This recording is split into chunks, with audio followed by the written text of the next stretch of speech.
There are two words that perfectly describe all the BL shows I watched last week. Those words are protection and care. If you're wondering what I mean by that, let me explain. Alright, we have to start with the most intriguing character on the most exciting show airing right now. That is Captain Phob from The Edge of Horizon.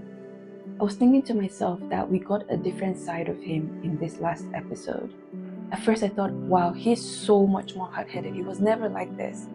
But then I gave it like a second thought, and actually he's always been hard-headed, just with everyone except from Tan Chai Tinn. And so what really stands out now is that this time around, he's kind of hot-headed even with Tan Chai Tinn.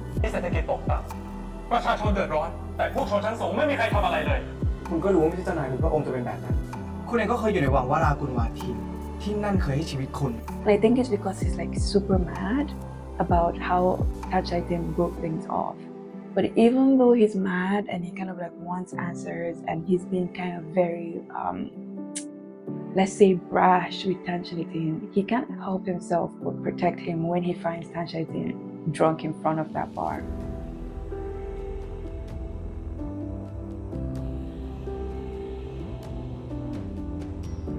ฝ่าบาทยังทรงเหมือนเดิมรู้ว่าตัวเองคออ่อนก็ยังชอบดื่ม I mean, even Tan Chai Tinn can't help but fall back into Phob's arms. I just love how cocky Phob gets every time he gets Tinn to melt into her kiss. It's so funny, like Tinn would try to pretend like, oh, I don't care about you anymore. I don't have any feelings. That's all in the past. It didn't mean anything. And then literally 2 seconds later, he melts into a kiss. Like he's kissing him like he's never kissed someone before. So, like I said earlier, even when Phob is mad and wants to get the upper hand at Tan Chai Tinn, when it really comes down to it, he just wants to protect Tan Chai and take care of him whenever he's vulnerable. Oh, another thing that really stood out to me in this episode was that like ideological debate where it was Tan Chai, his father, and then that other military guy who I'm guessing he's someone up, one of Phob's bosses, I guess. That scene was so cool. Like we get to see a little bit of Phob and Tan Chai Tinn kind of argue and be kind of almost on different sides of like the ideological debate about having rulers versus having a more, let's say, socialist state that Phob wants. But it's not only Phob.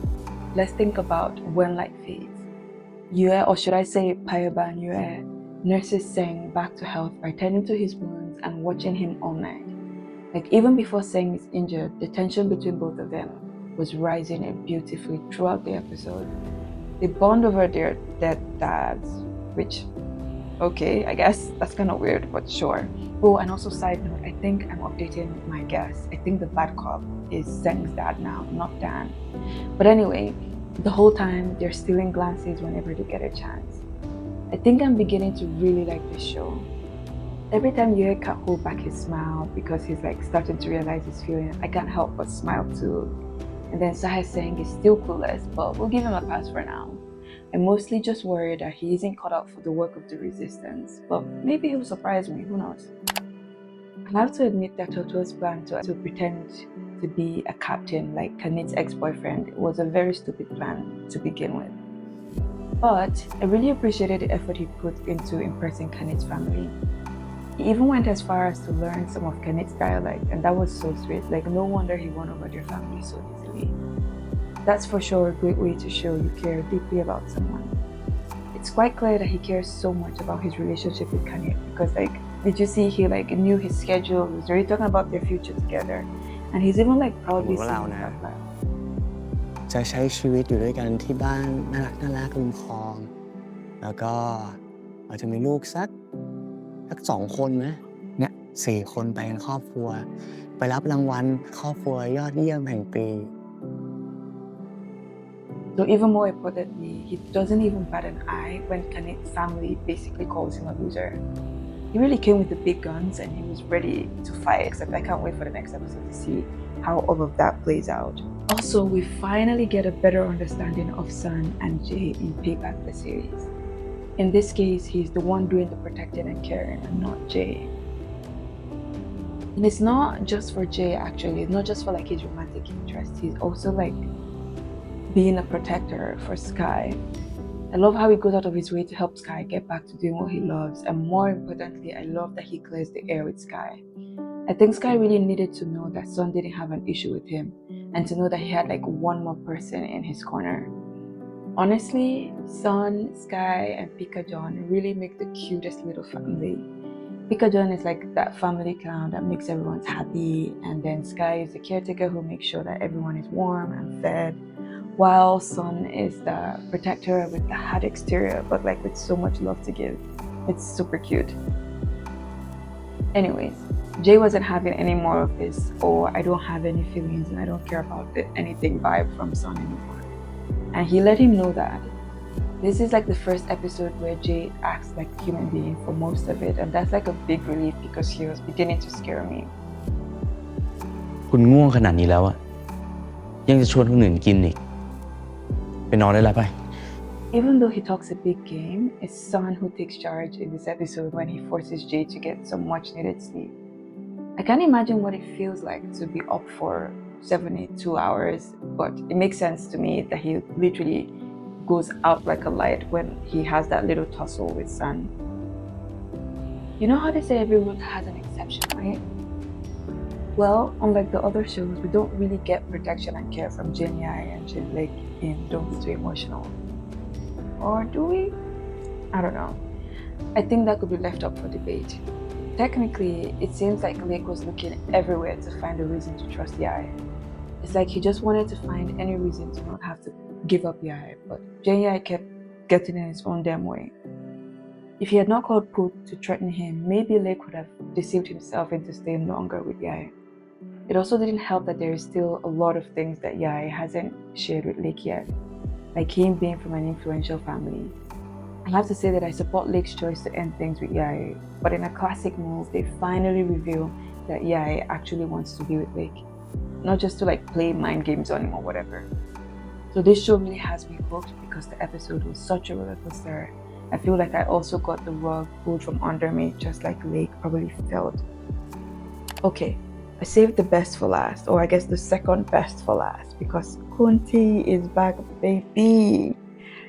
You know, the premise of a show is good when even the second part is such a banger. Khun Thee hasn't changed even a single bit, though he would like to think otherwise, but I am absolutely here for it. I don't think I have to explain how protection and care was present in this episode as well. LuukPeach and Khun Thee literally do everything to show the other that they care and are always willing to put each other's feelings first. Khun Thee never stops protecting LuukPeach, but LuukPeach also protects Thee, even though it's not as obvious. I was really moved by how LuukPeach was willing to give up something he really cared about to keep his promise to Khun Thee. I love seeing them being so domestic too, like when he said, "Oh, I can't stay for dinner, there's someone waiting for me at home." Please, that was so cute. Another cute moment was when Aran refers to Peach as Kun Bishayaratli. I was like, oh, yes, call him by his new name. I was cheesing so hard, it's not even funny. Alright, here's how I'll rank all these episodes from last week. Number 1, The Edge of Horizon, obviously, because like I said, too hot. Number 2, Peach and Me, because come on, it's perfect. Like just one episode in and I'm like right back where it left me. And number 3, I'll give it to Don't Be Too Emotional, because I don't know, I felt that roller coaster of emotions with Jen Lake, and that felt really good. And then number 4 is Payback The Series, because now I'm finally beginning to see a bit more of what's going on with those characters. And then finally, I'm gonna give When Light Fades and A Duck in the Plane the same number, so they're tied for number 5, because I think I enjoyed them quite equally. Alright though, every single one of these episodes was great and I loved watching all of it. So if you're not yet watching them, I think you should. Alright, that's it. See you next week. Bye.